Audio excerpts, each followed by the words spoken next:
True Crime Society podcast contains adult themes and violence and is not intended for all audiences. Listener discretion is advised.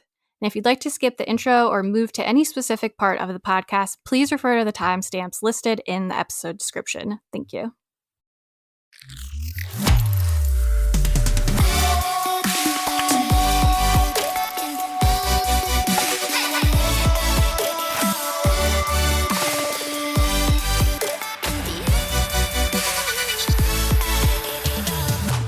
What's up, guys? Welcome back to another episode of the True Crime Society podcast with Stephanie and Olivia. It is November 9th. I almost said October. November 9th, 2025. We're just flying through the year. The year's almost over. I know. We're almost there. And it's just crazy times. If you are on Patreon, you will have seen that I talked about it a little in the chat there, but just, the struggles of being a new mom with a baby, not knowing anything, and just the chaos of it all. Of course, yesterday, Saturday, baby Jack, he's very passionate about clawing his face and rubbing his face aggressively. And babies have sharp little nails that no matter how much I file them, they still seem to be sharp. And of course, he's laying on his little mat. I'm holding his mirror because he loves looking at himself and smiling at himself. And I was actually Googling another question about babies. So I wasn't looking directly at him. All of a sudden, he starts screaming, crying. And I'm like, you're just looking at yourself. Like, what are you doing? What's upset? What's wrong? It's not that bad. I was like, your reflection's not that bad. So then I look at him and he's got all red, around his eye, like a red claw mark. And I was like, are you kidding me? So he's crying. He also has bad gas. So I'm like, is he crying because of the gas? Do you scratch his face? But then I notice while he's crying and he's awake, he won't open his eyes. He just has them closed. And I'm like, why are you opening your eyes, please? So I bring him to his little changing table because he likes to lay on there sometimes. He's still crying a little, but he still just won't open his eyes. But he's not closing them tight, like he's in pain. They're just closed. He just won't open them. I was like, oh no. And as someone who has scratched their cornea, I have done this also. And it's funny because when I did it, it was July 4th or some holiday where I also had to go to the hospital for scratching my eye because it was a holiday. So then he's crying, he's upset. Of course, it's Saturday, so I call the doctor's office. They're only open for another hour. So they told me to either go to this pediatric ophthalmologist that was an hour away from me, or to just go to the ER to get antibiotics for him, because if it gets infected, that's not good. And eyes can get infected very fast, apparently. So I had to lug this poor baby, poor me, honestly, poor me, just as much poor him, poor me, because I had to bring him to the emergency room. I had to lug him there. Luckily, my sister came with me because I was very stressed out. I called my sister sobbing because I was just overwhelmed. I was like, will you just please come with me? So thank God we live close to each other. She came with me. And of course, I always tell people how he had colic. He was a little bit difficult for a long time. Literally in the hospital, thank God, honestly. He was a perfect baby angel. Everyone just told him how cute he was. I put him on the hospital bed because it was a little funny, and he was just sitting there politely waiting. Didn't shed a tear. He did have a corneal abrasion, and so I got this antibiotic ointment to put in his eye, and that's where we're at today. It's much better today already. Does he let you put it in, or does he struggle against it? It's only hard because he's wiggly. He doesn't get upset, but he tries to wiggle away. When they did it in the hospital, they kind of did it when he was sleeping, which I don't know if I want to risk a nap to try to get it in his eye. So I just do the best I can at this point. But it isn't as horrible as I thought it would be, but it's not easy either. So yeah, I'm ready for this kid to put me in an early grave, I was saying before. I feel like it always happens at it doesn't happen at 10 a.m. when you can take them to a doctor or something. It's always 2 minutes before they shut. I remember once my daughter, when she just started to walk and I could see her doing it, she was walking and I could see her. I couldn't get there quick enough. And she literally walked into the angle of the wall. So it was a half wall. So there was an angle, and she just walked into it and she started crying. And I could just see this golf ball coming up on her head. Oh, and so no. It always happens though at a time where the doctor just isn't easily available. Yeah. It's the weekends. They only had a half day. Mike was working overtime at his job, and on the weekend there's only one person there. So he's the only one there. So it's not he could just leave easily. Because it's a whole building you'd have to lock up that people are at. So he can't just leave. It was really? Why today? Very inconvenient baby. Yes. And What's your chat topic of the day? Well, I was driving the kids to school this morning, and as I was driving home, I saw a bus, and I thought, I'm going to ask Stephanie about this because I wonder if it's a thing there. So here, obviously, it's November. So a lot of men here do Movember, which is where you grow a mustache, and here it's for like men's mental health. So you're meant to like grow a mustache and people sponsor you, and like so you see a whole bunch of men walking around with these like Tom Selleck gross mustaches in November, which is always a little bit funny. Anyway, but then today when I was driving the kids, a lot of companies get into it. So I saw a school bus, and the front of the school bus was like a massive mustache. So I thought, that's cute. That's cute. It is. It makes me laugh. It was funny. And I thought, I wonder if that's a thing everywhere. Movember is, I guess, a pretty big thing here. Like everyone will be like, I'm doing Movember, you know. So I feel like a lot of people get into it. I feel like when I was younger, I'd hear more guys talk about it because they thought it was like funny to have a mustache or whatever. But I don't know that's something that I would like see on a bus or like see sponsorships and like big things for it here. But I could be wrong. It might just not be in my like demographic or algorithm, but I've definitely heard of it. Another thing they do here is they do Red Nose Day, which is for SIDS. Like it's a SIDS charity. So a lot of the time when they do that for Red Nose Day, the buses will have big red noses and things like that as well. I don't know, maybe it's just a thing that they do here. I've never heard of that one. No, I don't know. I can't remember what the corporation is called, or the charity who does Red Nose Day. But they do that as like a fundraiser for the SIDS, cause, which is a great one. But yeah, I have seen red noses and moustaches now on buses. Nice. It reminds me of like Christmas time here. I'm assuming there too. Like people put antlers on their car. Yeah. And like the Rudolph nose. And also like the elf sticking out the trunk, so it looks like the elf's been squished in the trunk and things like that. I always like that. Here people also put like eyelashes on their headlights, which I think is a little much. All right, so hope you guys enjoyed our chat topics of the day. Let's get into the actual topics of the day. We're going to be talking about moms who murder. We haven't done one of those for a while. These ones are interesting, though. Like, one's a familicide. One's almost a familicide. I guess not. I don't know. I'm just talking. But one's a familicide, which is interesting as a female, because usually it's the male that would do such a thing. Yeah, it's the first case that we're going to discuss, and I 100% thought it was the male. I actually started doing this episode as Deadly Dads because I'm like, I remember this case, I'm going to go and look into it. And then when it turned out it was the mother, probably because they still haven't released the autopsies, but all signs point to it being the mother. I'm like, wow, took a bit of a turn. But when we get into it, you'll know more why. But yeah, I feel like it always. I know that it's becoming increasing that women do commit these type of crimes, but I feel like still generalizing, it is usually the male in the family. Yeah, so it definitely was a plot twist to us because we both were like, oh, it's going to be the guy like it always is. But I guess this is why we shouldn't stereotype and generalize. Lesson learned. We're admitting that we, sometimes are wrong about men. I can see the comments already. Yeah. Before we get into the rest of the episode, we have a quick word from our sponsor, Rula. I know I've talked a lot on here about how I have anxiety. I've struggled with anxiety pretty much my whole life since I was a little kid. Even getting dropped off at school, I was always so anxious that my mom was never going to come back for me and I'd be stuck at school forever. And that carried on for my whole life. And into college, I finally got to a point where I needed to seek out therapy. And I remember it being so difficult and confusing to try to find someone who took my insurance, someone that was like close enough to me. Luckily, these days we have access to online therapy, but a lot falls short with taking your insurance. And a lot actually don't take insurance at all, which means you're stuck paying the full cost out of pocket or paying an expensive monthly subscription. But Rula does things differently. They partner with over 100 insurance plans, making the average copay just $15 per session. That's real therapy from licensed professionals at a price that actually makes sense. You use insurance benefits to maintain your physical health, so why wouldn't you do the same for your mental health? Go to Rula.com/TCS to get started today. That's RULA.com/TCS for quality therapy that's covered by insurance. Rula partners with a network of over 15,000 therapists and psychiatrists nationwide, enabling you to find your personalized solution and the right therapist for you based on your needs, preferences, and state requirements. Rula is committed to supporting you and staying with you every step of the way on your mental health journey. From finding the right therapist to helping you schedule appointments and monitoring your progress, Rula is there to help. Thousands of people are already using Rula to get affordable, high-quality therapy that's actually covered by insurance.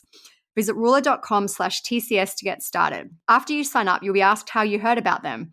Please support our show and let them know that we sent you. That's rula.com/TCS. You deserve mental health care that works with you, not against your budget.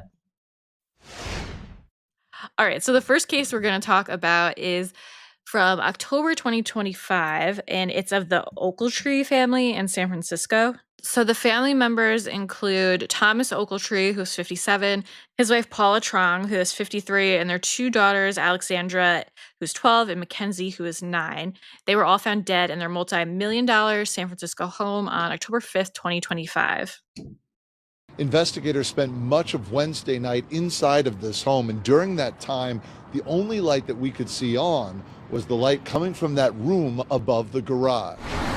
The coroner's truck was surrounded by white sheets as officials worked late into the night to take away bodies of the 4 deceased people found inside this San Francisco home Wednesday afternoon. Shortly after officers confirmed the gruesome discovery, there were tears from those who showed up to the scene. Officers say 2 of the 4 people found dead are kids. Neighbors we spoke with, heartbroken. I was just coming back from school and I heard this from my mom, and I just, my heart dropped. I don't have the words right now. We're all in a bit of shock. We are in shock. It's a tragedy, and we're thinking about the family. We are processing the information right now.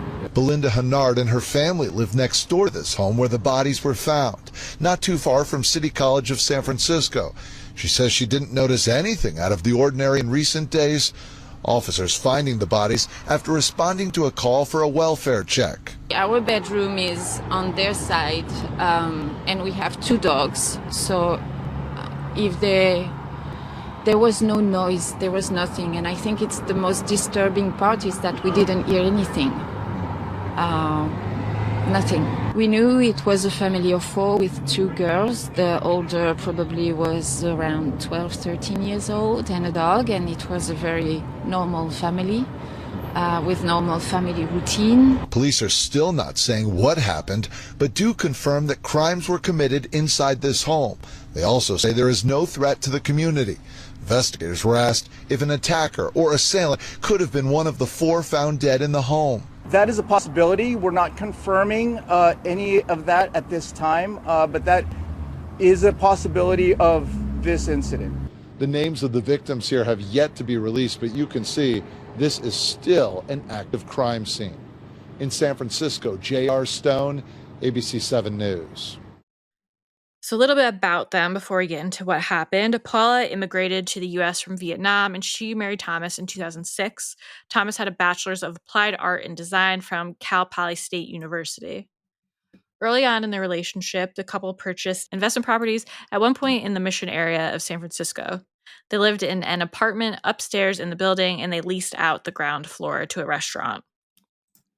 The couple had lived in their neighborhood for over a decade. So they lived in San Francisco. It's just like a 3-bedroom house. It's not super fancy or amazing, but obviously property prices we now know are through the roof. It looks nice enough. Like that's $1 million house today. Yeah, well, it is over more than that now. So it looks fine. Like there's a whole bunch of photos. It looks nice inside. Like it's got wooden flooring. Looks fine. Like kitchen looks old. I don't know if they would have renovated the kitchen looks like it's from the 70s. Yeah. But anyway, like it's just a fine suburban house. It's not a massive mansion. Obviously that's just the house prices in that area, but the address is out there. There's tons of photos of the property if you want to have a look. It's got kind of a smallish yard, very close to the neighbors. So again, just a suburban house that somehow happens to cost a lot. Yeah, it really isn't what you would expect for the price. Well, yeah, I know, like, not to get off topic, but where I live too, house prices are absolutely bananas through the roof. So, like, that is probably similar here in some cases, but unbelievable. Yeah, pricing is just crazy. So the couple purchased the home for $1.35 million in 2014, and it's now valued at around $2.2 million. Neighbors describe the family as private but friendly. Next door neighbor Belinda admitted to knowing very little about the family despite having 3 kids close in age to their own. She said, "We could hear the kids in the garden. We could hear when they have maybe dinner outside in the garden." The area is described by the San Francisco Standard as being an affluent, low-crime neighborhood. Paula's accountant of 15 years, named Paul, described her as a very driven and accomplished entrepreneur. She was said to be the driving force behind all the family's business ventures. Paula had bought an auto dismantling business before moving into the business of repairing European cars. She rebranded her business as Zentrum Motors. The couple ran an art gallery and event space named Tessera for a period of time before it closed down. And in 2014, Thomas launched his own design company called Ocheltree Design, which specialized in branding and packaging for wine, beer, and liquor. Other businesses that the couple owned over the years included a coffee shop business called Orbit Coffee. Paula told the Sprudge Coffee blog in 2022 that she created Orbit because she felt like she could never take her kids to a coffee shop.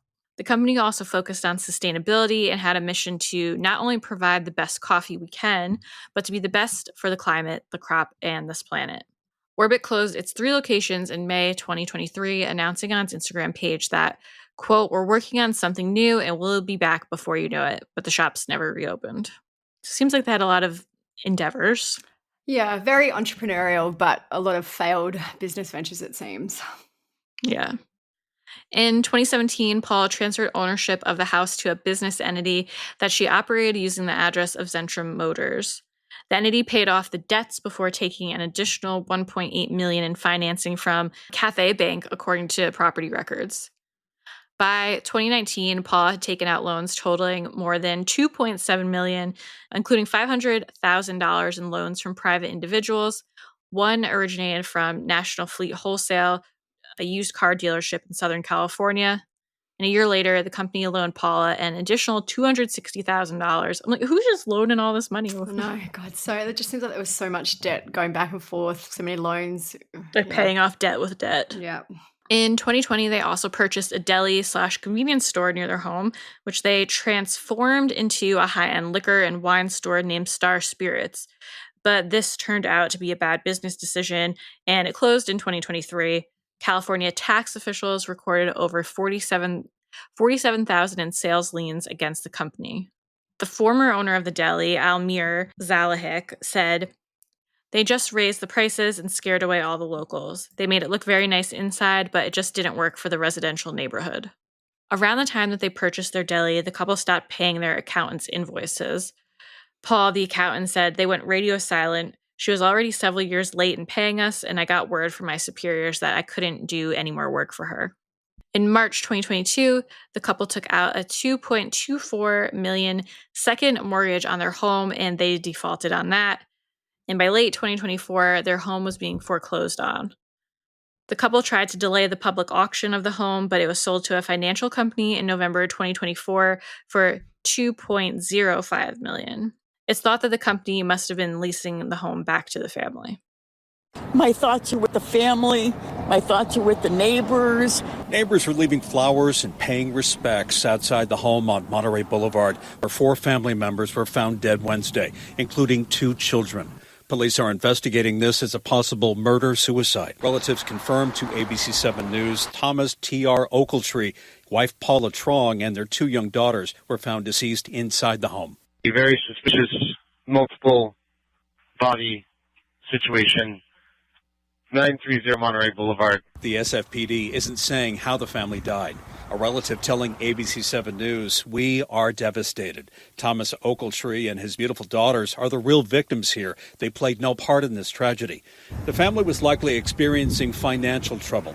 Court documents obtained by ABC7 News show the Monterey Boulevard home had been in foreclosure since February of 2024, when they were more than $200,000 behind in mortgage payments. Other documents show they had been in default since March of 2022.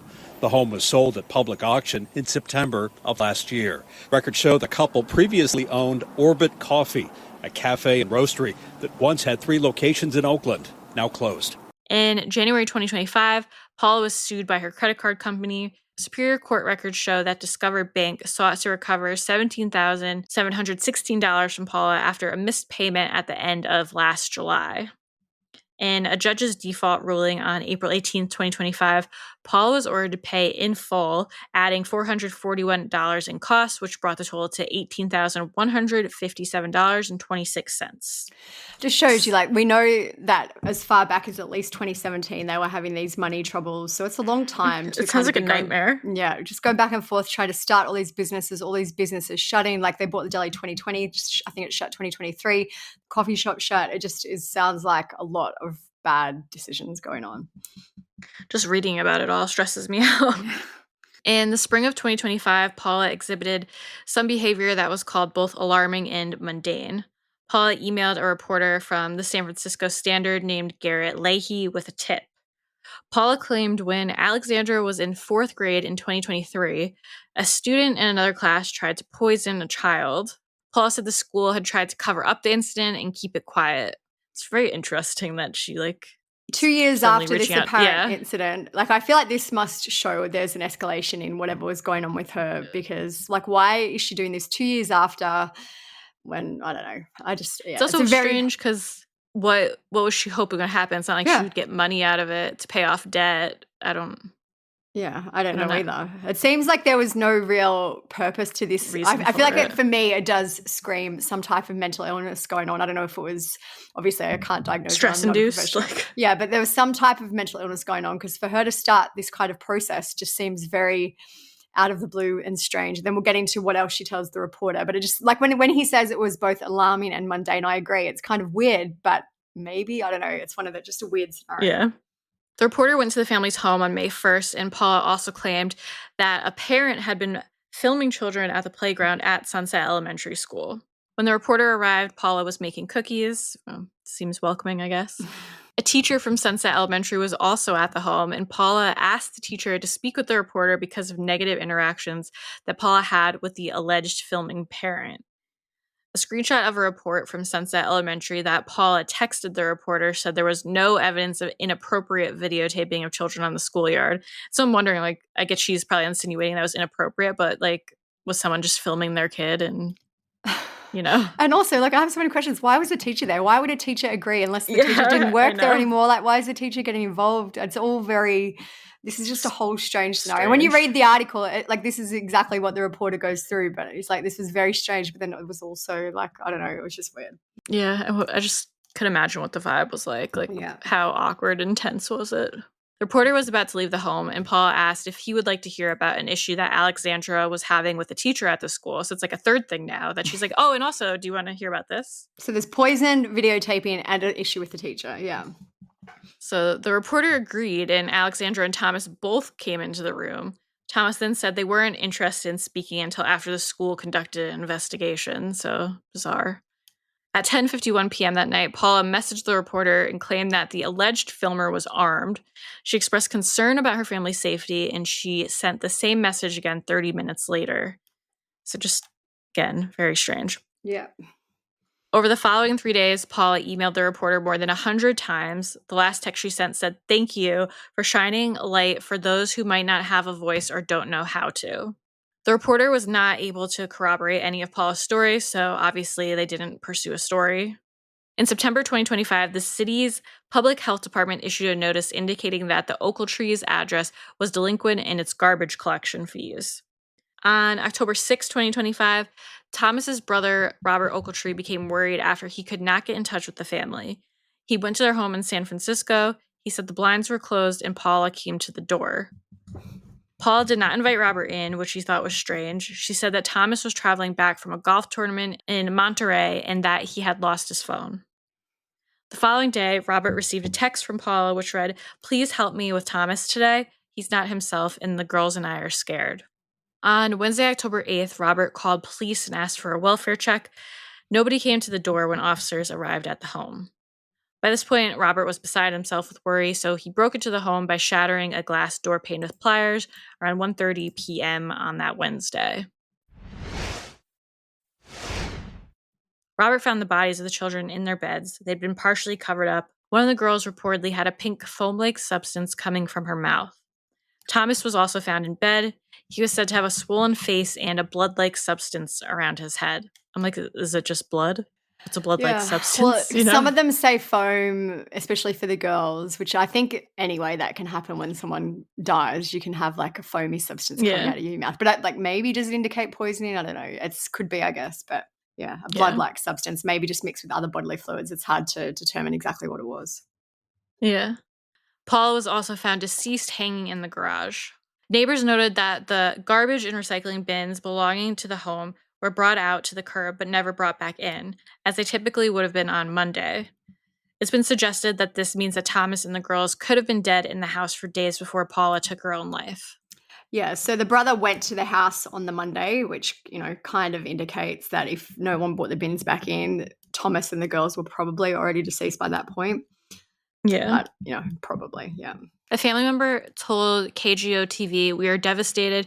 Thomas Ocheltree and his beautiful daughters are the real victims here. They played no part in this tragedy." So I did just double check before we were recording. We are now just over about a month since this has happened. There are no autopsy results. Obviously, we know that Paula was probably a suicide by hanging based on her being found in the garage.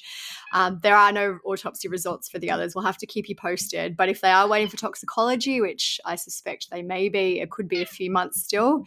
And I really, really did think that Thomas was the perpetrator in this until we went back and looked for more information. I was like, wow, there are some articles that actually specifically say it was Paula. It hasn't been confirmed by the medical examiner. They haven't issued a statement or anything like that. But some media articles do state that it was her. We've linked those on the blog. So I also don't think it's any different, because when I looked for obituaries for the family, I can't find one for Paula, but Thomas and the two girls have a joint one, which always, to me, that indicates when they leave someone out that they were probably the perpetrator. I've put the whole obituary on the blog if you want to read it. The page has a photo of Thomas and the two girls. It just goes on and it lists their names, and it says, which I found this interesting too, it says Thomas, Alexandra and Mackenzie left this earth in early October 2025. So there is a date on it. It says the 10th of the 5th, but I believe, the 5th of the 10th. So that's the day, that was the Sunday. But then when it goes into the obituary, it says early October. And it just goes on to talk about their lives. It says, above all, Thomas was a wonderful, kind and attentive father to his beloved daughters, Alex and Mackenzie. And then Paula is not listed anywhere in the obituary. It says they are survived by these people. Thomas is preceded in death by his sister and his father. No mention of Paula at all. And then it goes on to say that they ask for donations to be made to the girls' schools or your local domestic violence prevention organisation, which I find an interesting choice. Yeah. So it does seem like Paula was maybe the aggressor and the perpetrator in this case. Obviously, we'll have to confirm. Some media articles have already done so. It's taken a while for these autopsies to be released, which makes me think that it wasn't obviously wasn't probably a gunshot or anything like that. It sounds like there was maybe some type of poisoning going on. That's what I would suspect would be the cause of death of the three, Thomas and the two girls in the end. Yeah, it seems like there's definitely some, I don't know, like mental illness, some sort of issue going on with her. I don't know if it was like stress induced from the amount of debt that they were in and always seeming to be flopping back and forth between different loans and different credit cards and different things. Obviously that would stress anyone out. So I don't know if maybe she wasn't sleeping because of it. Maybe, I don't know, could have turned to drugs, alcohol, who knows. But just the whole thing with the reporter just seemed like something was off and not right with her. Even for her to email the reporter over 100 times in 3 days, that's not a normal behavior. We occasionally get some messages from people that we know are not, there's something going on. But if anyone messaged me 100 times in 3 days, I'll be like, what is going on here? That is not normal and appropriate behavior, especially between a reporter and someone who is hoping to have a story done. Yeah, and it's like I'd understand maybe if it was like desperation for money or something, but like we were talking about, there was no real payoff for any of this to her if it did work out. Like she would just get a story. It just does seem manic. So first of all, it was about the poisoning, then it was about the parent filming, then it was about another issue with the teacher. So all these three things going on indicate to me that probably there was not really something going on. She was just exhibiting this manic behavior and trying to, maybe even a paranoia type situation. I don't know. I do also wonder what the issue was with the daughter at the school, because it seems like maybe there was, because the dad then got involved and said that they didn't want to talk until the investigation was done. But I also read that in the other way, as if the dad didn't kind of want to go against Paula, but he just kind of was keeping the peace, and he's like, look, we can't really talk about it until there's been an investigation, because maybe he knew that she was acting incorrectly and that what she was saying wasn't quite true. So rather than just shut her down in front of the reporter, he might have just been, kind of a mediator, be like, yeah, well, we can talk about it once there's been an investigation. Yeah, true. Yeah, very bizarre. So yeah, we'll have to update you once the autopsies are out, but now as of, early November, they still haven't been released. All right, so the second case we are going to discuss is that of Texas woman Oninda Romelus. Oninda allegedly shot her 4 children while they sat in a car, and 2 of these children did sustain fatal injuries. The ages of Oninda's children are 13, 9, 8, and 3. These are the children that were in the car. There is also an older child who wasn't in the vehicle, which we'll get into as well. The 2 children who passed away are Okareo Covington, who was 13, and Amora Chappell, who was 3 years old. So the 9-year-old and the 8-year-old did survive. Alona and Jacob, jail records show that 31-year-old Oninda Romelus lived in a home in Porter that is about an hour away north of Angleton, where her kids were found shot in a car. Now, the Brazoria County Sheriff's Office says that they initially found out about the shooting through a 911 call. Take a listen to when deputies were first dispatched to the scene. We need multiple ambulances. KHO11 got this exclusive video Saturday evening of investigators going in and out of Romelus's home. They were there for around 12 hours, appearing to collect evidence. They also towed away a car from the driveway. Neighbors tell us Romelus lived only at this house for about a few months. Many had not interacted with her at all. Residents are feeling uneasy after learning Romelus is accused of shooting her 4 children and killing 2 of them. One neighbor, who says they often saw Romelus's children, calls this shooting a terrible tragedy. Seeing them Friday, and they were happy and on their way, telling us hi and bye, and figuring I would see them again Monday afternoon. Heartbreaking to think that anything could be so bad that you have to take your children's life. I don't understand. Oninda was living in Porter, Texas at the time of the shootings. She'd previously appeared on Paternity Court, which is a court TV series that focused on all things family, ranging from things about paternity to stories including DNA, all that type of stuff. I had a look. It's like a Judge Judy type scenario. I'd never heard of like a Maury, Jerry Springer. Yeah, kind of like Judge Judy cross with those, where they obviously try and, like Paternity Court. You can imagine what goes on at Paternity Court. Drama. Yeah.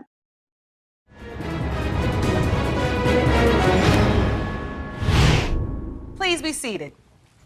Hello, Your Honor. This is a case of Romelus versus Seymour Covington. Thank you, Jerome. You're welcome. Good day, everyone. Ms. Romelus, you are here today to test 2 men to determine the paternity of your son. You say that you were dating Mr. Seymour for the past 4 years, but then you cheated with another man.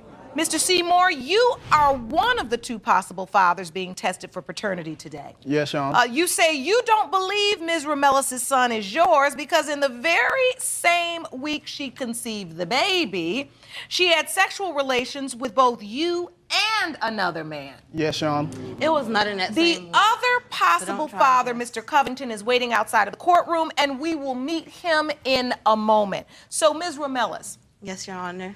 How did your relationship with Mr. Seymour get to this point? At first, everything was going really well. I was going to school, going to work, and he was like my financial and like spiritual guidance I needed in life. And it was just from him cheating to me hearing rumors. I heard from someone that he was at the script club having sex. You can hear what you want to hear. He was having sex You can hear what you want to hear. That'll make it true. And he's telling me that, he's not doing this and he's not doing that when I'm being the one that I'm supposed to. I'm not doing you wrong or anything. I am there for you when you need me, but he was cheating, doing a whole bunch of things. Then he had got another job. Now, you didn't witness this. You were told this. She was told I did not by somebody witness. I did not else. witness it, but I have a friend, and she was like, "Oh, girl, your man just went behind the dumpster with some girl last night." Give me some. Okay, so you. So Oninda's episode aired almost 12 years ago, and I have linked it on the blog. She said at the time that she'd been involved with 2 men at the time she fell pregnant with Ocheltree, so that's the oldest child, the 13-year-old, sorry. The info about this episode is from People. It says her partner, Dwayne Seymour, claimed she engaged sexually with another man named Jeremy Covington the same time she conceived Ocheltree, which Oninda admitted. Neither of the men, though, proved to be the father of the then 18-month-old child. So a lot going on. Even though Ocheltree's last name is Covington, that is the man that she said was the father. But anyway, that's not, but still has his last name. So that was around 12 years ago. In April 2022, Oninda was arrested in Georgia and she was charged with misdemeanor DUI of drugs, failure to maintain lane, and possession of marijuana less than 1 ounce. According to the Fayette County court records, it appears that Oninda entered a guilty plea on the DUI charges and the other charges weren't prosecuted. So now we are at October 4th, 2025. By this point, Oninda has at least 5 children that we know of. She drove to the Oasis gas station in Angleton, Texas. She called 911 at around 4:45 a.m. She would later tell authorities, though, that she didn't call 911 and that she called the devil. Despite this later claim, she did tell authorities to come to the gas station. Surveillance video and a receipt from the gas station show that Oninda bought $56 worth of gas while she was on the phone. When authorities arrived, they found the 4 children had been shot. They were all in the vehicle. The 8 and the 9-year-old children were airlifted to a hospital in Houston where they have recovered, and I believe they've been released into foster care since then. This info about the scene is from KHOU. We've redacted the names of the surviving children for their privacy. It says, Brazoria County deputies rushed to the scene and found 4 children who'd been shot inside a vehicle. Ocheltree died from a gunshot to the head in the front passenger seat. 3-year-old Amora died in the back seat. The 9-year-old was shot in the side and arm, and the 8-year-old was shot in the arm. They were flown by life flight to Houston. Both children have been talking with investigators. One thing that I did note in this excerpt from the media is that all of the children do have different last names, which indicates to me there are maybe 5 fathers of these children, counting the older one that we'll get into. So that is a lot to deal with. Mm-hmm. And none of them, what's her name? None of them, only one of them has the last name Romulus. The others all have different last names. There's audio from the shooting, and you can hear a deputy telling investigators, we need multiple ambulances. They began performing emergency aid to the children while waiting for life flight, and you can hear them saying, we're doing first aid, we're doing everything we can. A woman can be heard screaming in the background as the deputy described the scene to the dispatcher. Sheriff Bo Stallman said at a later news conference, Brazoria County deputies responded to an unthinkable, unimaginable tragedy. It is impossible to make sense of a senseless tragedy like this, but we will do everything we can to seek justice for these children. Oninda was taken for questioning. When she was asked why she called 911, she said, instead of them doing it to me, I'm going to do it to them. And an investigator asked her, do what? And she said, kill them all. This info about the questioning of Oninda is from Fox 26 Houston. It says she also reportedly said that she was ready to work, which the investigator said did not make sense. The investigator asked Oninda if she had any other children, and she said, When the investigator asked her how many kids she had, court documents state that she named her 4 children and their ages. The investigator asked where the children were, and Oninda stated they were with the devil. The investigator asked what she meant by that, and Oninda said they're dead. When the investigator asked... of Andrea Yates. Yeah. When the investigator asked what she meant by that, she said, because you can't take me without taking you. So there's a lot of kind of nonsense and a lot of weird responses going on. Things aren't making sense. Like, I'm ready to work because you can't take me without taking you. Obviously, there was something going on with her mental health. Mm-hmm. According to court documents, she also stated that her children were dead to her. So police did go and search Oninda's home as they knew that she has another child, a 17-year-old son. They broke down the door of the home, but the teenager was not there. According to Click to Houston, as of October 7th, it, quote, remains unclear where he is now. I haven't been able to find any updates on this. I'm assuming they may have tracked him down because there were some things at the time saying she had this other missing child. I suspect that there hasn't been anything else. So just based on that, maybe they have found this other teenager. You know, there's no search for him or anything ongoing that I can find. He just wasn't at the house at the time. If we do hear anything else on that, we'll let you know. During the search of the home, electronics and ammunition were seized. Detectives also noticed a large amount of social security cards and other documents that raised suspicion of criminal activity. These documents, though, were outside the scope of the initial search warrant. So they got another warrant, and police then seized 33 social security cards, 48 ID cards, and 16 credit cards. The search warrant says that detectives saw the social security and ID cards that had identification of a number of different people. Some of the ID cards had Oninda's photo of them on them, but the names were of different people. Many of the social security cards and checks had been issued to her address, but had other people's names on them. They also found multiple shipping labels, phones, computers, laptops, printers, and other devices used in the course of creating fraudulent pieces of identifying information in the home. So it sounds like there was maybe a lot going on in terms of identity theft and fraud also. Mm-hmm. A spokesperson from the Texas Department of Family and Protective Services said, CPS is investigating this case and making sure that the safety and well-being of the surviving children is our first priority. Ms. Romelus had contact with CPS on one other occasion. Details of that interaction are confidential, but will be included in a public child fatality report when our investigation is complete. So that hasn't been released yet. I'm assuming it will probably at least take months to get that done. Yeah. Oninda has been charged with 2 counts of murder and 2 counts of aggravated assault with a deadly weapon. She's been held on a $14 million bond.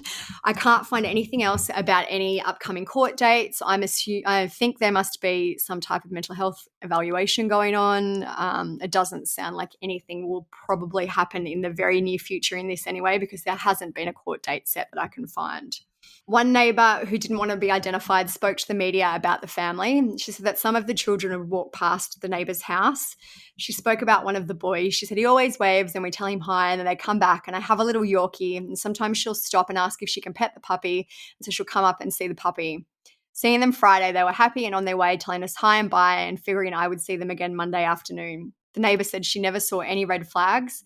She said they just look like happy kiddos, nothing out of the ordinary at all. Just heartbreaking to think that anything could be so bad that you have to take your children's lives. I just don't understand. So when I was looking, I did find a GoFundMe for the family, which I actually found really sad because the goal was $18,000, and as of today, they've raised $1,450. And it's in terms of, just seeing what they want. So it says this will assist with medical care and recovery costs, clothing, school supplies and daily essentials, counselling and long-term living support. So obviously for the surviving children, I just think that's a very sad result, you know, $1,400. Yeah, they got to get it out there. Yeah. They do in the GoFundMe, though, speak about the children who passed, and I just wanted to read some of that. It says, O'Correa was a shining light, smart, talented, and full of love. He was the kind of big brother every child deserves, protective, caring, and endlessly supportive. He was musically gifted and started showing his talent as a baby in church beside the drummer. Before even reaching high school, he had already recorded his own songs. And about Amora, the little girl who was 3. And so she was our joyful little firecracker, full of sass, curiosity, and warmth.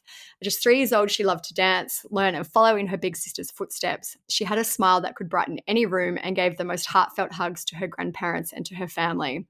So one thing I did note about the first 2 cases that we have discussed is they obviously both occurred around October, early October. It was Oninda 4th for Oninda's October 4th for Oninda's case, around October 5th for the San Francisco case.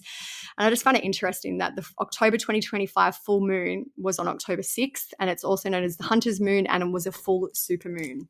So I feel like we have, and I know it sounds like a bit of, hocus pocus, woo-woo. But I think people are made up of so much water that I know if people come at me like, you're so stupid, why are you even talking about this? I really do feel like even nurses in ERs and things like that say during a full moon things get crazy. People can go a little bit wild in full moons. I just found that was interesting timing for those 2 cases. Yeah, I do think full moons make people a little crazy. Yeah, especially they said this is like the super moon and all that type of stuff. So I don't know. I just found that was interesting. Obviously, these women both had a lot going on. They were both suffering from mental illness. I'm absolutely not suggesting the moon made them do it. I just found it was interesting timing. Yeah. Just very sad. Very, just like so traumatic for the two surviving children too, like what they saw and how scary it must have been for them. And just in it, like, you know, even just to all be in this car, it would have been horrifying. So they would have all known what was going on. I guess the one small silver lining is that she didn't kill all the children. At least 2 of them survived, but now they're going to have a lifetime of trauma. And I wonder if, because I get that it does seem like she was having like some mental health issue, because what she was saying wasn't making any sense and she seemed like not all there, but she was also running like a Social Security fraud identity theft ring, it seems like. So I'm just curious about, was her mental health always fine? Like the neighbor made it seem like she seemed fine, but I guess no one would really know. And even you have to be pretty smart to do all that. So even for her to only have one other encounter with CPS, like I just like it's like I obviously we don't know what it was for. It could have been for something horrific, but I would like to know more about that. But yeah, it does seem like you would have to be organized and calculating to carry out such a Social Security, like not thinking you're making phone calls with the devil. So anyway, we'll keep you posted, but yeah, no updates on a court date or any kind of further legal proceedings for her yet. It'll probably take a while, like you said. Yeah, I feel like sometimes with these kind of cases, we never often hear more. Like there are some cases where I'll look years later and there's just nothing else about it. So yeah, it seems to have kind of been in the media for a little while and disappeared very quickly. Mm-hmm. All right, so the final case we're going to discuss today is an Australian one. It's about Dr. Tiffany Wilkes. She was 54 years old and her daughter Clementine, who was 8. They were found dead in a multi-million-dollar property in Brisbane, Queensland on September 29th this year, 2025, and their deaths have been ruled a murder-suicide. So Tiffany was a prominent anaesthesiast who worked across several hospitals in Brisbane, including the Princess Alexandra, so a very well-known, very educated woman, very well-known hospitals that she was working at. I haven't really been able to find much at all about Clementine's father. I don't know if he was on the picture or if there was, nothing has named him or who the circumstances surrounding Clementine's birth anyway. Tiffany finished her medical degree with the University of Queensland back in 2000. She also had a Bachelor of Laws and a Bachelor of Arts, so a very highly educated woman. She worked for more than a year at the Addenbrooke's Hospital in Cambridge in England, and then she joined Queensland Health in January 2012. So she'd been with them for around 13 years at the time that this all happened. Tiffany was one of 20 Australians who mentored 5 young Indigenous people on a trip to Antarctica in 2014. Jane Ewing was a mentor on the same trip, and she said that she'd lost contact with Tiffany in the past years, but that she was shocked when she heard the news. She said, "I couldn't have imagined anything like this happening at all." Another participant on the trip, a man named Nicholas, said that Tiffany had given him helpful advice. He said, "They did polar plunge dives on the trip and she advised me against it because of my medical history." Around 2022, Tiffany bought a townhouse in Norman Park in Queensland for $1.27 million. Despite her owning this property, they never moved into it. Like the media have made a big deal about this. I don't know, maybe she bought it as a rental property to rent out like an investment property. May it need work? I don't know. Yeah, I guess you'd be able to see from the listing, but like it seems fine enough. But like everyone's like, why didn't she move in? I feel like it could have literally just been an investment property. Maybe it wasn't near the area where she wanted to be. Yeah. But just to note, she did have assets, and I think that's why it's included in a lot of the places. In January 2023, Tiffany wrote on social media about Clementine's 6th birthday. She said that her daughter was a girl wonder, mini genius, star performer, and future leader of the world. She wrote, "It's hard to believe you are 6, my beautiful girl." But that was around the time that things started to go downhill for Tiffany. So around 2023, she was sectioned, which is involuntarily detained under the Mental Health Act. One of Tiffany's friends said this year that her mother had passed 2 or 3 years ago, which would have been probably around 2023, so around that time. Her colleague said, "As far as I know, she had no family support." Clementine was said to be a very smart child. The ABC were told that Clementine had an exceptional academic record. Despite this, from 2024 onwards, Clementine missed a lot of school. The ABC has reported that Tiffany always had believable excuses, such as Christmas, Clementine being sick, that they were going on a holiday, that she just wanted a day at home. But I guess it kind of raised suspicion that she was missing a lot of days of school. And Tiffany would eventually take her daughter out of the mainstream school system altogether. Under the Queensland Education Department's homeschooling requirements, parents must provide an education program summary every year and report annually on their child's progress, but they do not undertake home visits for children registered to be homeschooled, because there's a lot of questions about how Clementine slipped through the cracks, but essentially... She's friggin' homeschools. I know. It's the second week in a row. Melody Buzzard was the other one that we've done, but I feel like it's not even... it's not that there's like... All I won't say is there's anything wrong with homeschooling, but like it's just that parents who are up to no good seem to turn to homeschooling to cover up what they're doing. Yeah. So as of September 2025, Tiffany had not been able to work for the past 18 months due to her mental health. She was still employed part-time with Queensland Health as a staff specialist at the Princess Alexandra Hospital in Brisbane. So I'm assuming they hadn't terminated her, but she was either off for personal leave, on leave without pay, some other type of leave, because she wasn't able to fulfill the duties of her role. At some point in late September 2025, Tiffany and Clementine checked into the Airbnb in Kenmore Hills in Queensland. I'm just going to know now. The property is listed at around $1,000 per night with a minimum of a 5-night stay required. I did find the house on Airbnb. I won't list it in the blog, but there's tons of photos of the house with crime scene tape and things like that. So it's pretty easy to figure out. It's a beautiful property. It's on an acreage. Just see what it says about it. It says beautiful luxury home on 2 acres. It's got an infinity pool, 3 bedrooms, open plan living. Looks like a beautiful, lovely, stunning house. Yeah, it's really nice. On September 28th, 2025, Tiffany was seen on CCTV taking out the bins at the property. So you can see her. She's wearing like a striped dress and green cardigan. She's wheeling the bins out to the curb to be picked up. The following day, September 29, it's believed that Tiffany scheduled an email to be sent to a colleague. They haven't made the contents of the email public, but that colleague was concerned enough about whatever was in there to request a welfare check. When police went to the Airbnb, they found Tiffany and Clementine both deceased. Queensland police would not comment on whether Tiffany was known to them for mental health reasons. As we mentioned, many people have questioned how Clementine was able to fall through the cracks with Tiffany's documented mental health struggles. Her colleague has said that she had no family support. It doesn't sound like there was a father on the scene. So if her mother had been sectioned and detained under a Mental Health Act, why was no one checking up on this child? Yeah. The colleague said Clemmy should have been known to the Department of Child Services because Tiffany was extremely mentally unwell. Any child of someone who has had the Mental Health Act invoked should have been on the radar of Child Services. But Tiffany was incredibly smart and despite her illness, managed to convince a lot of people that she was coping very well. She wasn't. People may have given her the benefit of the doubt because she was a medical professional. A criminologist named Terry Goldsworthy has also spoken to the media. He said that red flags should have been raised after Clementine missed so much school. He said at the very least the school should have established that there was justification for the child not being at school in terms of attendance. So at the time of her death, Tiffany was still listed as an anaesthesiast on the Australian Health Practitioner Regulation Agency, which is also known as AFRA's website of registered doctors, but her name was removed following her death.